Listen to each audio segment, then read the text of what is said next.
Um, so Frank came in last night pulling this trailer. It is a 13-foot Scamp, which has seen better days. We don't have any windows, see? And it's like that throughout the entire thing. I kind of heard when before he picked it up. But we've got, it's definitely a Scamp, even though there are a lot of people who are putting up like fake Scamps and stuff. But it does certainly seem to be, because we've got at least what was the decals.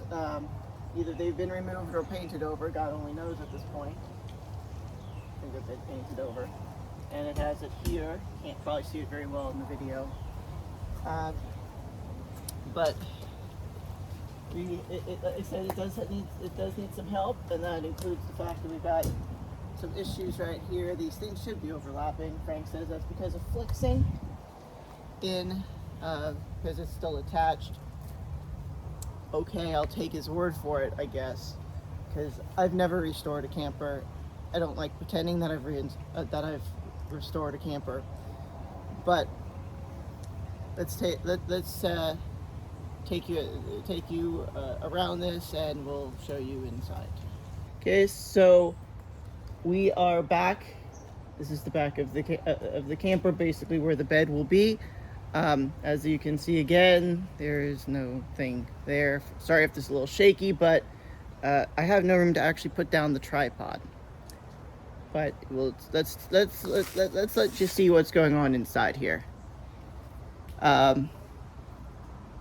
Yeah, we don't have an interior. We appear to need some insulation. Don't know what to tell you here. You can see that all those do not have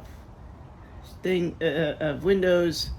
The don't know if you can see the vent, because I have to be careful about how. There we are. That has no anything in it either. Frank wants to put a fan in there. I just say might as well keep it as a skylight. I'm not bothered by heat. Plus, we've got all of these windows, which would be able to open. And I'd be the one primarily using the thing.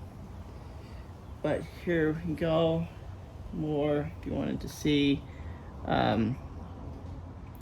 That hole over there is, I think it's supposed to be for either fresh or gray water.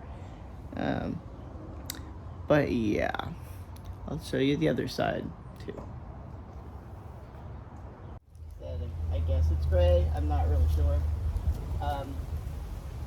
It needs to have a whole bunch of this paint removed and redone. So these little holes, that's for where things, I guess, used to attach.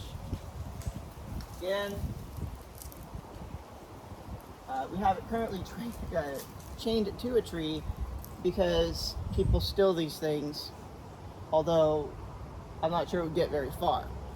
But this is more as a safety precaution. It's going to be very interesting because the squirrels and stuff love dropping down onto everybody's cars when they're parked under here, and dropping leaves and nuts, and basically we really need to work on these windows. And here's the front. I can't really do much. Oh, he did release it. Okay. Well, this is the other part, the other side of it. This is supposed to, I think, be originally set up for the bunks.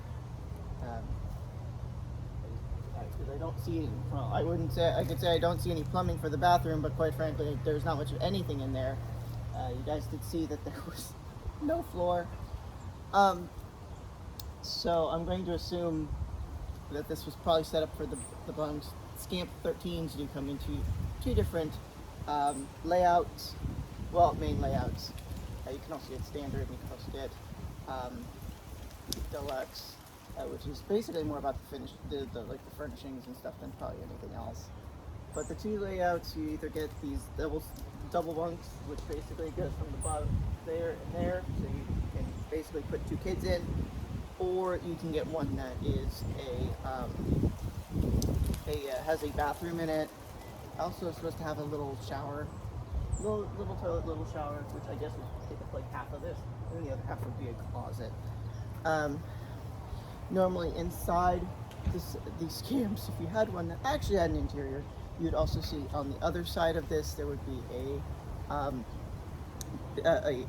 table and a bed. Basically, when it's in the table configuration, the bed is a couch, is basically 2 seats or a couch or whatever, however, um, and it turns into a bed. Also, there's on this most recent side here, which was where we have it hooked up to the tree. There also would be a small kitchen, a little sink, stove, and their freezer, refrigerator, or whatnot.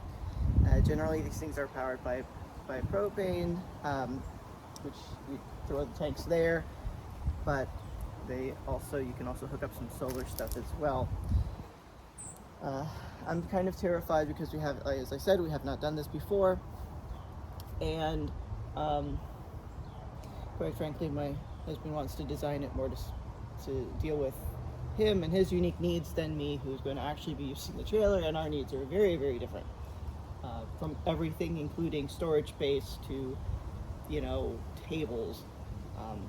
Like, I would want the bunks to be left in here and just use the bottom one for me to sleep on because I'm kind of small, and then keep the table out there to actually do paperwork if I had to do so, or at least to have easier access to the storage. Some of them do also have storage all over the top. And the hole in the roof, I said, screw it, put in a skylight. He wants to have a fan. It's normally an escape hatch / vent. I don't know. So, I guess this is going to be very, very interesting. And I'll try to keep you all updated.